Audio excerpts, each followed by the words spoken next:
I think provocative approach is not aggressive at all.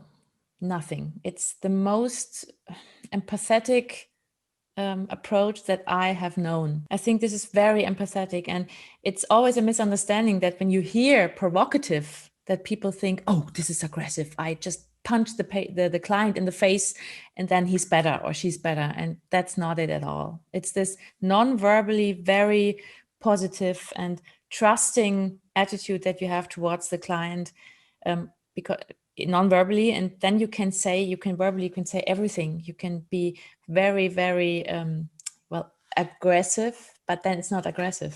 You just get something out that you think the client thinks about it or might think about it, like the deepest, the most evil thoughts about their own problem, and you get them on the table. And if you have this attitude of you can get out of this yourself, just with this, you don't say it, you just think about it, but you say you can't, you're too stupid, you're too old, you're too blonde, too small, too tall, too fat, too thin, too whatever. And then you get this resistance against their big stones that they put in their way, but not against me. The resistance usually doesn't get against me. Only when I lose this positive, empathetic attitude. When I lose that, then they close up and they say, oh, go away. And I had this one time in the 20 years that I lost a client, but it was my fault because she got so on my nerves. It was amazing. And I know they told me afterwards, after I said, okay, I think we shouldn't work together. They said, well, I'd understand you because she always, wherever she goes, she has enemies. And I think, oh, great, she has a good power to make enemies around her. That's what was the only thing. So the contra indications when you shouldn't do it is only in yourself.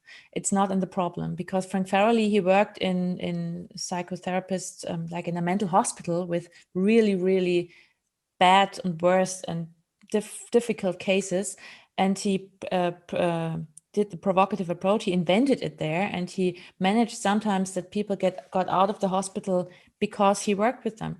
So you can do it with every problem, but the borders are inside yourself. So if you lose this empathetic attitude, that's one thing, then it doesn't work anymore. Or if you have the same problem like the client, it doesn't work either, because you just don't have any ideas. You're stuck in the same place. Or if it's too far away, if you just don't understand what the client talks about, then you can't do it either. Or if you have this attitude of, oh, this poor client, I have to protect this client. He's weak, or she's weak, and he probably cries if I get provocative. If you have this attitude, then you won't. There's no idea, because you think this client is weak. It's always this attitude: the client is strong and he can do it.